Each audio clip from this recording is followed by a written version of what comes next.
Crétenant du réseau Action Climat qui va nous présenter les grandes lignes d'un rapport que le RAC a publié il y a quelques semaines sur les impacts du changement climatique en France et en particulier dans les territoires et la spécificité de ces impacts partout en France.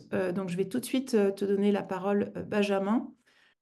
Oui, merci Amandine et bonjour à toutes et tous. Donc, effectivement, je suis Benjamin Crétenant du réseau Action Climat et je vais vous présenter aujourd'hui notre rapport sur les impacts régionaux du changement climatique qu'on a publié en septembre dernier. Euh, alors, c'est peut-être avant de rentrer dans le vif du sujet, je peux dire un mot pour me présenter. D'ailleurs, j'espère que vous m'entendez bien et que ma connexion ne sautera pas. Elle est parfois un peu fluctuante dans nos bureaux. Donc moi, je suis maintenant, je suis chargé de sensibilisation au changement climatique pour le réseau Action Climat. Donc en gros, pour simplifier, mon rôle, c'est la vulgarisation de connaissances scientifiques sur le changement climatique pour en produire des outils à destination de différents publics. Et donc je travaille pour le réseau Action Climat, qui est une association qui est une fédération de 27 ONG, dont Greenpeace, WWF, FNE, donc voilà, pas mal d'associations qui travaillent sur l'environnement, mais aussi sur la solidarité comme Action contre la faim ou CARE par exemple. Donc voilà, on est une association qui faisons principalement du plaidoyer pour des mesures plus ambitieuses en faveur du climat et de la justice sociale. Et donc voilà, principalement des actions envers les décideurs et pour le mouvement climat, mais aussi on a une mission d'information et de sensibilisation sur les enjeux du changement climatique. Et moi, c'est plutôt sur ce volet-là que je travaille. C'est dans ce cadre-là qu'on a publié le rapport que je vais vous présenter aujourd'hui sur les conséquences du changement climatique. Alors, avant de rentrer dans le vif du sujet, un mot sur notre démarche et sur les contenus de ce rapport. Donc, l'idée, c'était de proposer vraiment un panorama des impacts du changement climatique dans l'ensemble des régions de France. Donc, voilà, donc, chaque chapitre de ce rapport est consacré à l'une des régions, y compris les Outre-mer. Euh, c'est un rapport d'une centaine de pages. Et l'idée, c'était vraiment de montrer que, contrairement à ce qu'on entend encore parfois aujourd'hui, le changement climatique, ça n'est pas un phénomène qui serait lointain dans le temps ou dans l'espace. C'est un phénomène qui a déjà des conséquences aujourd'hui chez nous et qui impacte déjà directement nos vies. Voilà, on a voulu montrer ça à travers des focus avec des exemples précis, notamment sur le patrimoine naturel et culturel. Quand je parle de notre patrimoine, je pense d'une part à nos forêts, à nos plages, à nos glaciers, etc., etc., qui vont être amenés à être profondément modifiés par les conséquences du changement climatique. Et on a fait le choix aussi de donner des exemples de patrimoine culturel. Je pense à notre gastronomie ou à certains monuments, mais je reviendrai un petit peu là-dessus tout à l'heure. Mais voilà, l'idée, c'est vraiment de donner des exemples précis pour montrer les aspects concrets des conséquences du changement climatique à un public large. En termes de méthodologie et de contenu, dans ce rapport, on a fait le choix de ne pas, enfin, on a fait le choix, on n'a pas produit de nouvelles connaissances scientifiques. C'est un rapport qui fait plutôt une synthèse de la littérature scientifique existante. Il faut savoir que c'est assez éparse selon les régions de France. Il y a des régions où on a déjà pas mal de contenus assez bien structurés avec notamment ces structures qu'on surnomme parfois les GIEC locaux, où je prends des pincettes d'ailleurs pour ce terme GIEC locaux, puisque voilà, certains se surnomment comme ça, d'autres non, puisque voilà, le GIEC, ça renvoie à un organisme international et qui dépend de l'ONU, ce qui est bien sûr pas le cas de ces GIEC locaux, mais ce qu'il faut comprendre, c'est que ce sont des groupements scientifiques régionaux qui produisent déjà des synthèses de la connaissance scientifique sur leur territoire. Donc voilà, nous, on a un peu agrégé ces contenus de différentes régions. Et il y a des régions où, pour le coup, on n'a pas du tout ce travail de synthèse, en tout cas pas aussi détaillé, aussi précis.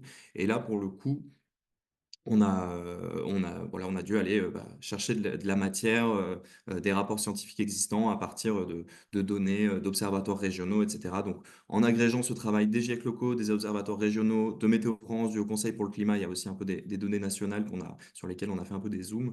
Ça nous a permis de synthèse. Il faut savoir qu'il n'y avait pas encore de rapport qui existait à l'échelon national qui permettait de comparer un peu les régions entre elles, comme on le fait un petit peu dans le rapport. Et voilà, et en complément de ce rapport, on a aussi un 4 pages sur les recommandations plutôt côté solutions, puisque c'est un rapport que j'ai coécrit avec ma collègue Clara Sanicolo, qui est responsable territoire pour le réseau Action Climat. Et pour le coup, elle a une vision plus plaidoyer. Donc l'idée, c'est aussi de pouvoir utiliser derrière ce rapport pour aller alerter les décideurs sur ces sujets-là. Donc voilà, en termes d'objectifs, j'en ai déjà un petit peu parlé, mais l'idée, c'est vraiment de montrer que toutes les régions de France sont déjà impactées, que tous nos paysages vont être profondément modifiés par le changement climatique et le sont déjà, et avec des répercussions dans tous les secteurs. Ça peut peut-être paraître pas très nouveau hein, de dire que le changement climatique est là et qu'on a des impacts observables. Mais voilà, déjà, nous, on part du principe qu'on n'en parle jamais assez et on s'est aperçu que les médias étaient très, très preneurs encore de chiffres précis sur le sujet, d'exemples concrets, notamment à l'échelle des régions, à l'échelle des territoires et de ce qui nous touche directement. Donc, ça montre qu'il y a encore quand même du travail sur le sujet. Voilà, on voulait aussi alerter sur l'urgence de financer cette transition dans les collectivités. Et en termes de cible, voilà, je parlais de médias, c'était vraiment un des objectifs qu'on avait, c'était d'aller toucher les médias et nourrir les médias à travers ce rapport. D'une part, à travers la presse quotidienne région. On a eu pas mal de retombées dans les différentes régions Ouest France, Var Matin, enfin, voilà, un petit peu partout en France, on a eu des retombées comme ça dans la presse. Mais ça nous a aussi permis de toucher des médias nationaux, ce qui m'a permis par exemple d'être propulsé au JT de 20 heures de France 2, alors qu'on s'y attendait pas forcément, mais c'est super parce que ça a donné une très bonne visibilité à ce rapport. Et voilà, on a eu beaucoup, beaucoup de retombées presse et on s'est aperçu que voilà, la presse était très preneuse d'éléments concrets sur le sujet, même si on a parfois l'impression que c'est des éléments qu'on dit et qu'on redit. Mais voilà, il faut pas, en tout cas, on s'est pas limité pour communiquer et communiquer sur ces impacts. Il y a une autre cible, j'en parlais un petit peu en lien avec le plaidoyer, c'est celle des élus locaux. D'ailleurs, j'ai mis élus locaux, mais ça, plus globalement les élus, puisqu'il y a aussi cette volonté de vouloir faire financer la transition dans les territoires. Donc, demander à l'échelon national plus de moyens pour les collectivités et d'autre part, ensuite, de réutiliser le rapport à l'échelle locale pour voilà, communiquer sur les risques. On a déjà eu des retours d'élus locaux, notamment un maire dans le Nord qui nous a dit qu'il utilisait notre rapport pour prévoir son plan d'adaptation. Donc voilà, c'est typiquement ce genre de retour qu'on cherchait à avoir. Donc on est assez content de ça. Et bien sûr, il y a une cible un peu grand public, d'une part à travers les médias et d'autre part par la diffusion du rapport qu'on a pu faire sur nos réseaux sociaux. Maintenant, je rentre un petit peu plus dans le contenu du rapport. Alors ça, c'est une carte qu'on présente un peu en introduction de notre rapport pour parler des impacts généralement en France. Donc voilà, peut-être je vous apprends pas grand-chose de nouveau aujourd'hui si je vous dis qu'il y a un réchauffement qui est aujourd'hui estimé à 1,9 degré en France, donc c'est par rapport hein, toujours à l'ère pré-industrielle, à la période de 1850-1900, avec des impacts déjà visibles et observables par tout le monde, hein. L'augmentation des vagues de chaleur, on en avait une tous les 5 ans avant 1989, aujourd'hui on est à environ 2 par an en moyenne, avec voilà, bien sûr des conséquences sanitaires. Et puis cette carte que vous avez sur la droite, c'est pas du tout une carte exhaustive, mais c'est voilà, une carte qu'on présente en introduction du rapport, plus pour montrer et pour illustrer déjà de quels impacts on va parler dans ce rapport, et aussi pour montrer qu'on en a partout hein, en France. Et donc c'est assez clair sur cette carte pour montrer que ça touche déjà toutes les régions de France. Euh, donc, je vais rentrer un petit peu impact par impact. Aujourd'hui, l'idée, c'était pas forcément de faire un tour de France de toutes les régions, puisque déjà, ça aurait été trop long, et puis parce que ça aurait été un petit peu répétitif, puisqu'on a des impacts hein, qui se répètent dans les différentes régions. Donc, on a plutôt fait un choix de prendre une entrée par impact, et dans lequel je vais essayer à chaque fois de vous donner une explication un petit peu sur l'impact, puis des chiffres et des éléments de contexte et en lien avec des exemples concrets et notamment sur le focus patrimoine dont on parlait, puisque je suis passé un peu vite sur la question du de parler d'impacts locaux et d'impacts régionaux. Il y avait l'idée de toucher les gens avec des éléments qu'ils connaissent eux-mêmes et voilà, faire appel à des lieux qu'ils ont déjà visités ou des lieux qui sont près de chez eux et leur montrer que voilà, ces lieux qu'ils connaissent sont potentiellement impactés par les conséquences du changement climatique. Donc le premier impact dont je voulais parler aujourd'hui, c'est celui des vagues de chaleur, hein. C'est un des plus classiques et un de ceux dont on entend beaucoup parler dans les médias, puisque voilà, avec le changement climatique, on a des canicules qui se produisent plus souvent, qui sont plus intenses, qui sont plus longues, qui sont sur des périodes plus étendues, hein, dès le mois de juin et qui se prolongent après l'été, euh, avec une possibilité de canicule jusqu'à 50 degrés dans les grandes villes, donc Paris, Lyon, Marseille. Et là, pour le coup, on ne parle pas de scénario catastrophe, hein, C'est si les émissions suivent leur trajectoire actuelle, avec bien sûr des répercussions assez graves sur la santé, donc une augmentation des risques d'accidents cardiovasculaires mortels, des coups de chaleur, des maux de tête, des nausées, etc., etc. Et en particulier pour les personnes les plus vulnérables, on pense aux personnes âgées, mais aussi aux jeunes enfants et aux personnes atteintes de maladies chroniques. Et il y a bien sûr aussi les facteurs socio-économiques qui rentrent en jeu puisque les personnes les moins aisées ont des logements moins bien isolés, moins d'accès à des espaces verts. Donc voilà, on a aussi beaucoup plus de risques pour les personnes les moins aisées. Une deuxième conséquence du changement climatique dont je voulais parler aujourd'hui, c'est la sécheresse. On a pu s'apercevoir en se documentant sur ce rapport et en rédigeant ce rapport que c'est vraiment une conséquence qui concerne l'ensemble des régions de France, avec donc des périodes de sécheresse plus intenses et plus souvent. C'est un impact qui est dû à deux principaux facteurs, hein. D'une part, la hausse des températures qui entraîne une hausse de l'évaporation dans l'eau des sols et donc des sols plus secs, et aussi une moins bonne répartition des précipitations, c'est-à-dire que on n'aura pas forcément moins de précipitations, en tout cas à l'échelle de la France, mais qui seront moins bien réparties sur l'année. Donc on va avoir des périodes très courtes avec beaucoup de pluie, ce qui va par ailleurs augmenter le risque d'inondation et des périodes un peu longues avec pas du tout de pluie et du coup on va avoir ce risque de sécheresse en augmentation. Voilà, l'Occitanie est particulièrement concernée par ce risque avec une surface concernée par les sécheresses qui a triplé depuis les années 60. Et voilà, alors je ne sais pas si vous avez entendu quand j'introduisais un peu le format que j'avais prévu de présenter aujourd'hui, c'est de donner à chaque fois aussi des exemples précis, soit par région et soit même d'exemples précis concernant le patrimoine. Et en l'occurrence, là, c'est les gorges du Verdon. C'est une photo qu'on peut voir à droite de 2022 des gorges du Verdon. Donc là, c'était une sécheresse exceptionnelle qui a eu lieu en 2022. Mais ce qui est considéré aujourd'hui comme exceptionnel devrait être la norme d'ici la fin du siècle, puisque voilà, ces épisodes de sécheresse vont être de plus en plus fréquents et de plus en plus banals. Et donc voilà, des lieux comme ça emblématiques comme les gorges du Verdon vont potentiellement perdre leur fonction de tourisme, de baignade, etc., etc. Euh, une conséquence qui découle directement de cette sécheresse, c'est le phénomène de retrait-gonflement des argiles, qui est un phénomène qu'on observe sur les terrains argileux, qui peuvent voir les sols, hein, qui peuvent voir leur volume varier suite à une modification de leur teneur en eau. Donc, c'est-à-dire qu'ils se rétractent pendant les périodes de sécheresse et ils gonflent quand il y a le retour des pluies. Voilà, on a des variations qui sont assez lentes, mais qui peuvent atteindre des grandes amplitudes et qui vont endommager les bâtiments. Donc c'est un phénomène qui expose déjà 20 millions de Français et en particulier les maisons individuelles. On peut voir qu'il y a certaines régions qui sont beaucoup plus touchées que d'autres, comme par exemple le centre Val-de-Loire, dont 67% de la population est aujourd'hui exposée à ce risque. Et c'est un risque qui va augmenter avec le changement climatique et notamment avec la modification des conditions climatiques et les sécheresses et précipitations intenses qui sont en augmentation et avec des risques aussi, bien sûr, pour le patrimoine, du coup, lié au bâtiment, donc les maisons individuelles, mais aussi voilà, des châteaux, des éléments comme ça qui sont en zone à risque de retrait-gonflement des argiles. Un mot sur les impacts sur les littoraux, puisque voilà, aujourd'hui, on a une élévation du niveau de la mer qui vient aggraver des risques en bord de mer. Cette élévation, elle est estimée déjà aujourd'hui en France à plus de 20 cm. En tout cas, en Normandie, c'est plus de 20 cm, à Brest, à Marseille aussi. Et donc, on projette une augmentation de jusqu'à 75 cm d'ici la fin du siècle, voire 1 mètre dans des scénarios pessimistes, voire même beaucoup plus dans des scénarios qui sont assez peu probables, mais qu'on ne peut pas exclure, qui peuvent aller jusqu'à 2 mètres dans des cas avec une fonte importante de la calotte glaciaire au pôle.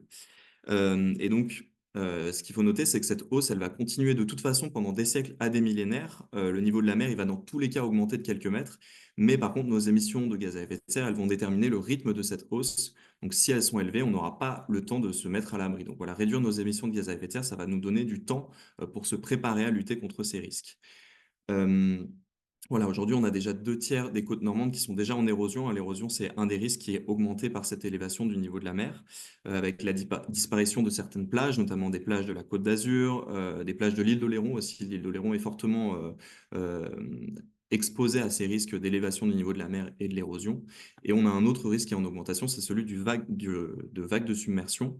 Il faut savoir qu'une même tempête, elle va avoir beaucoup plus de dégâts avec un niveau de la mer plus élevé, puisque les vagues de submersion euh, vont pénétrer plus loin dans les terres. Et on a déjà aujourd'hui 130 000 foyers qui sont menacés en Bretagne par ce risque de vagues de submersion.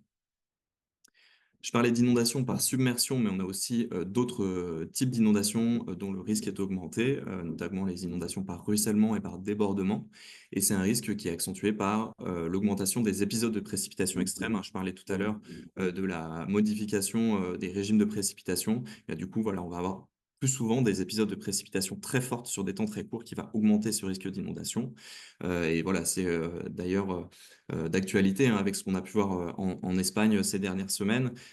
Et comme vous avez peut-être pu l'entendre, c'est un risque qui n'est pas accentué que par le changement climatique, mais aussi par d'autres facteurs liés à l'activité humaine, et notamment l'artificialisation des sols, voilà, qui va accentuer ce risque, et aussi bien sûr l'élévation du niveau de la mer pour le risque de vagues de submersion.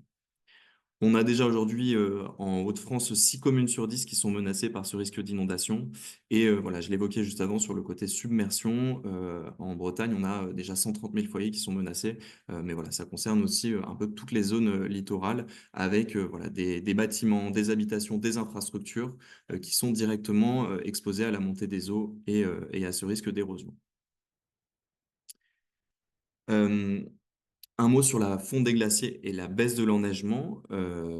Voilà, avec la hausse des températures, tous les glaciers en France sont menacés.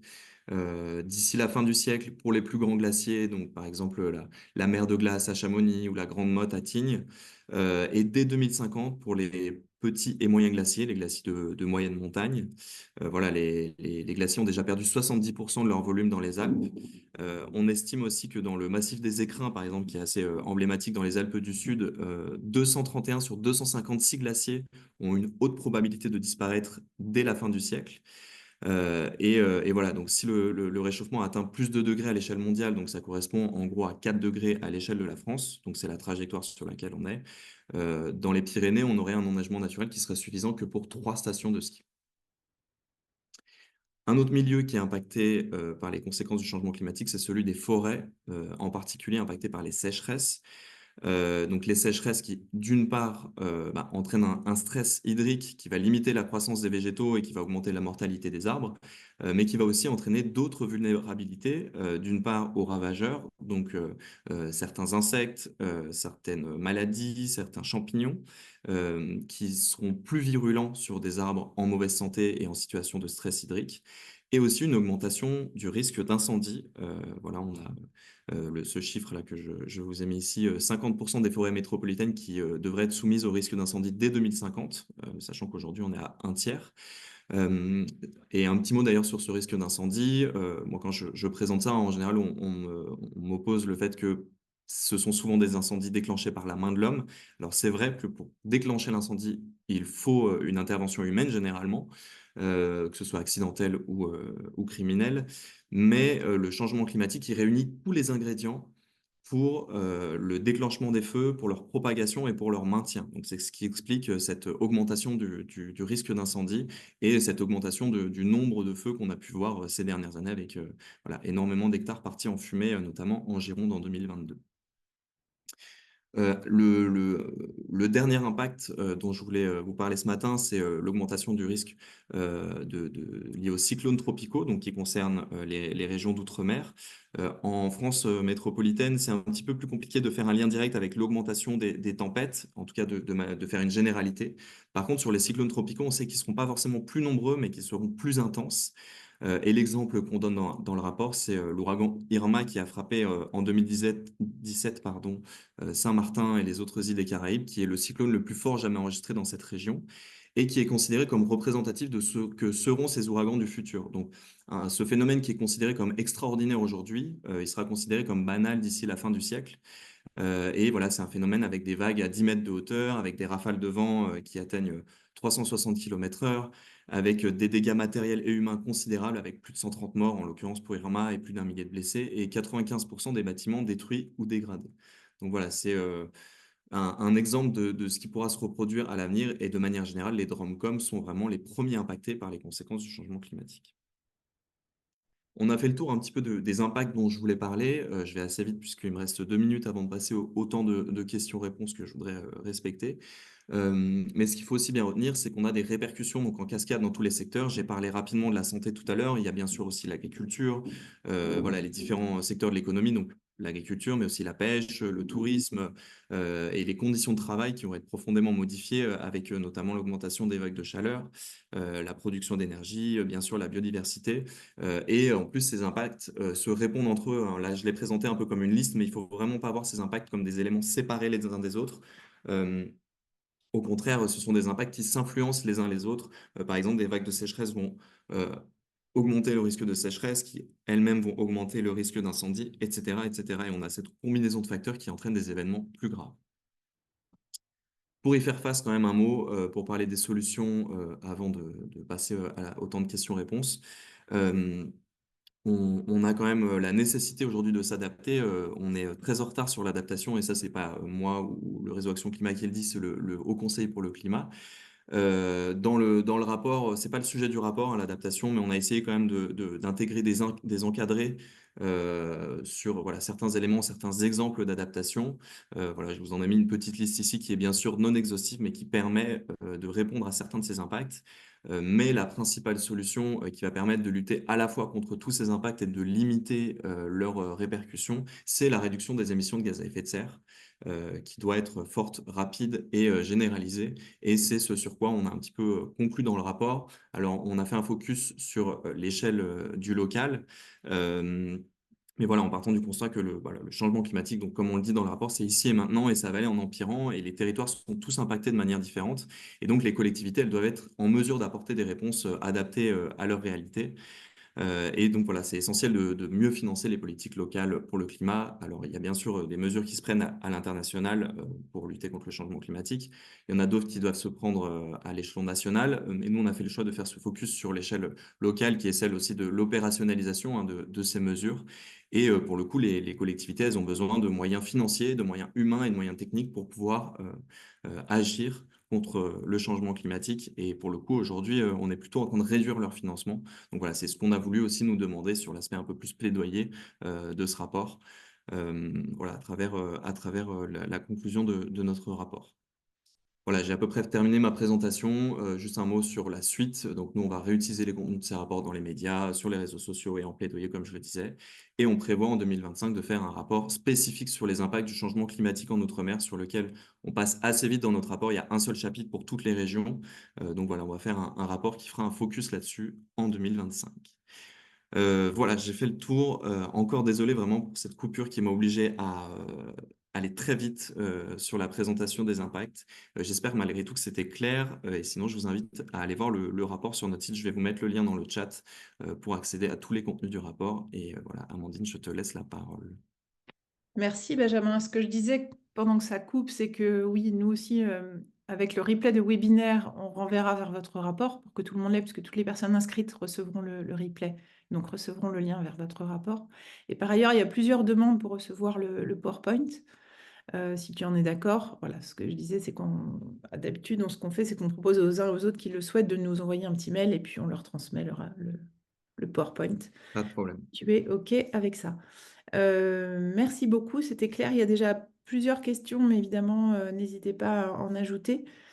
Il y a une première question de Franck sur les cibles. Il demande si vous avez proposé ou présenté votre rapport aux organisations patronales, liées aux risques industriels notamment, et aux assurances, voilà, pour avoir la discussion, éventuellement comparer vos données. Et je rajoute, moi, une question aux acteurs du tourisme, parce que j'imagine que tout ce que tu as présenté a aussi des impacts énorme sur cette question.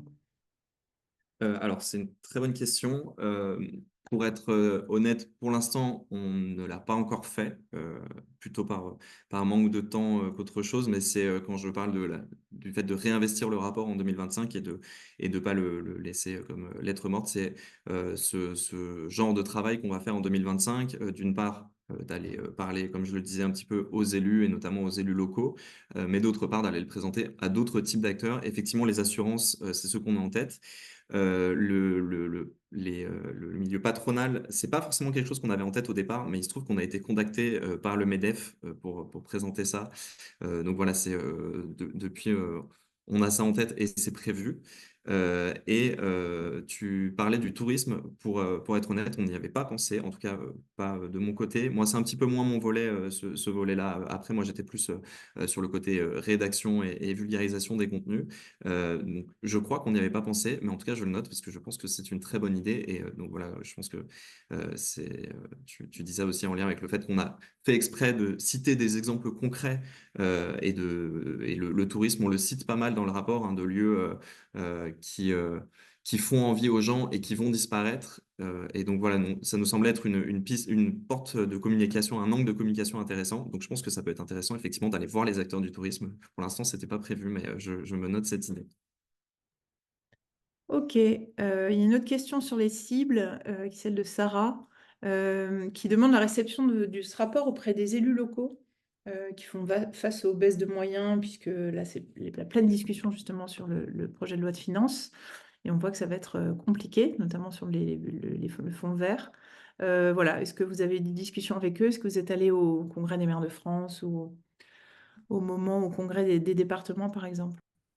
Alors, pour le coup, c'est plus le travail de ma collègue Clara Sanicolo, qui est responsable territoire et voilà, qui a coécrit ce rapport avec moi et qui, elle, travaille plutôt sur ce volet lien avec les élus locaux, hein, c'est vraiment son travail. Alors, sur ce volet-là, encore une fois, c'est plus un travail qu'on va faire par la suite. Là, sur le lien avec les élus, dans un premier temps, nous, en 2024, sur la sortie du rapport, la cible en termes d'élus, c'était plus à l'échelon national, justement, pour demander des financements aux élus pour la transition dans les collectivités. Typiquement, sur le fonds vert, c'est quelque chose qu'on met en conclusion de notre rapport, hein. Fonds vert qui était annoncé au départ à 2,5 milliards d'euros et qui était présenté comme un des principaux leviers pour la transition écologique dans les collectivités et qui a été raboté depuis et qui est plutôt annoncé à 1 milliard. Donc voilà, nous, on essaye de pousser ce message-là auprès des élus nationaux. Sur les élus locaux, c'est plutôt un travail qu'on va mener a priori l'année prochaine et en vue notamment des municipales en 2026. Mais pour l'instant, c'est pas un travail qu'on a commencé à faire et donc nous, on n'a pas participé au Congrès des maires de France. Et il y avait un autre élément, je crois, dans ta question que je suis en train d'oublier. Euh, Non, non, enfin, c'était les départements ou Oui, ah directement. non, ouais, c'est ça. Il y a le seul retour concret pour le coup qu'on a, c'est ce que je disais tout à l'heure. C'est un exemple de maire, si je dis pas de bêtises, c'est dans le Nord qui nous a dit que il était tombé sur notre rapport qu'il avait reçu et que voilà, il s'en servait pour son plan d'adaptation. Donc nous, c'est vraiment typiquement ce genre d'usage qu'on aimerait que les élus locaux puissent en faire. L'idée, c'est pas non plus de culpabiliser si ça peut aider les gens. Et nous, justement, on est du côté un peu des élus locaux pour demander des financements pour qu'ils puissent agir. Donc voilà, on est très content d'avoir ce genre de retour. Ok, merci. Il y a une question d'Amandine qui dit au niveau international, on parle de réfugiés climatiques. Donc, est-ce qu'il y a des territoires qui se vident et d'autres qui doivent se préparer à accueillir plus de population? Donc, est-ce que tu sais s'il y a déjà des flux? Coup, Euh, j'imagine à l'échelle de la France. c'est ça. Alors, à ma connaissance, on n'observe pas encore de flux, en tout cas pas en masse, et pas suffisamment pour qu'on parle de flux migratoires. D'ailleurs, la tendance, malheureusement, elle est plutôt encore pas inverse, mais on continue à beaucoup construire, par exemple en zone inondable, en zone littorale, etc. Donc voilà, on est clairement pas dans cette inversion pour l'instant et vers cette migration, par exemple, pour quitter les littoraux.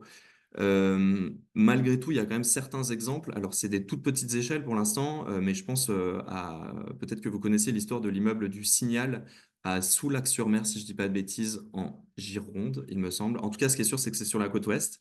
Et c'est un immeuble qui avait été construit en bord de mer et qui a été évacué il y a une vingtaine d'années, qui a été détruit assez récemment, là, il y a quelques années, et dont les habitants ont été évacués en vue justement du risque d'érosion. Et donc, on les surnomme un peu les premiers réfugiés climatiques de France. Donc voilà, on a déjà utilisé ce terme en France, mais à ma connaissance, il n'y a pas encore beaucoup d'éléments là-dessus. Par contre, ce serait, je pense, super intéressant d'avoir des études sur le sujet. Je suis même pas sûr que ça existe encore. Peut-être que le phénomène est encore trop marginal pour l'instant, mais voilà, en tout cas, ça existe pour l'instant sur des petits éléments comme ça, mais pas de flux plus large, à ma connaissance.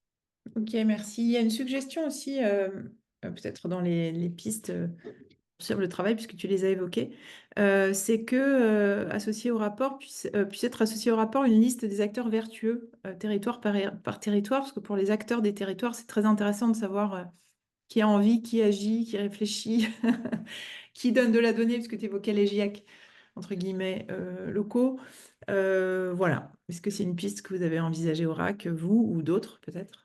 Alors, je ne suis pas sûr de comprendre si c'est en termes de production de données ou si c'est Oui, de mettre en plutôt de avant les bonnes partager pratiques pour le la climat. production de données des acteurs qui font, qui réfléchissent, Alors, qui pour le agissent. coup, c'est pas quelque chose qu'on a prévu de faire nous, mais ce serait bien. Et pour le coup, enfin, il y a vraiment tout un écosystème qui travaille là-dessus. Et je parlais des GIEC locaux qui font, pour certains, dans certaines régions, je pense à la région sud ou au Pays de la Loire, il y a vraiment un travail de qualité qui est fait sur le sujet, mais qui n'est pas forcément beaucoup mis en valeur, qui n'est pas toujours très connu. Nous, on a essayé de remettre ça un peu en avant, mais voilà, dans certaines régions, on n'a fait que reprendre ces chiffres en citant bien sûr les GIEC locaux, et certains n'avaient pas connaissance de ces éléments-là. Donc voilà, il y a beaucoup de choses qui existent et effectivement, il y aurait un travail de remise en valeur à faire. Après, on n'a pas forcément prévu de le refaire au réseau Action Climat. On a essayé de le faire un maximum avec ce rapport, mais voilà. Oui, et Amandine précise, donc on cherche en effet les faiseurs. Voilà, donc à bonne entendeur. Euh, alors, il y a une autre question d'un autre ordre de René qui demande s'il ne faudrait pas cibler aussi les partis écolos qui ne sont jamais présents dans les quartiers, mais qui préfèrent les réunions entre convaincus. Donc, je cite. Je pense que c'était au moment, notamment, cette question, elle est intervenue assez tôt, au moment où tu parlais des îlots de chaleur et des impacts des températures élevées, notamment dans les villes. Donc, est-ce que vous avez des relations avec les partis politiques en général? Est-ce que vous leur avez présenté votre rapport et comment c'est reçu? Oui, oui, tout à fait. Alors, pour le coup, nous, là-dessus, ça va au-delà de ce rapport, hein. C'est vraiment une de nos missions au réseau Action Climat. Alors c'est un peu moins la mienne, mais celle de mes collègues qui travaillent sur le plaidoyer, c'est de discuter avec les élus et avec les décideurs et avec voilà, les députés, etc., pour pousser pour des mesures plus ambitieuses en faveur du climat et aussi plus justes. Voilà, vraiment, l'aspect justice sociale, c'est quelque chose qu'on essaie de mettre au même niveau que le climat dans ce qu'on pousse comme mesure. Et voilà, le travail de mes collègues, c'est de discuter justement avec ces décideurs-là. On l'a pas encore fait là dans le cadre de ce rapport, comme je le disais, hein, en tout cas à l'échelon local, en utilisant les contenus de ce rapport, on l'a pas encore fait, mais c'est plutôt un travail de longue haleine qu'on essaie de faire, que ce soit pour les élus écolos ou pour les autres. Voilà, on essaie de faire en sorte que justement ces mesures pour le climat elles soient plus ambitieuses et plus justes. Ok, merci. Alors, les réserves foncières nouvelles par réduction des POS devraient-elles pas être orientées vers des boisements, de sécurité hydrique et quelles espèces de plants diversifiés? Donc là, c'est peut-être une question, si je comprends bien, liée à l'adaptation et puis à revoir la composition des forêts, la diversité des forêts. Et donc, est-ce que vous avez fait des liens peut-être avec les enjeux de biodiversité plus spécifiquement? Oui, alors pour le coup, la question est un petit peu technique et je suis pas sûr d'avoir des éléments très précis pour y répondre.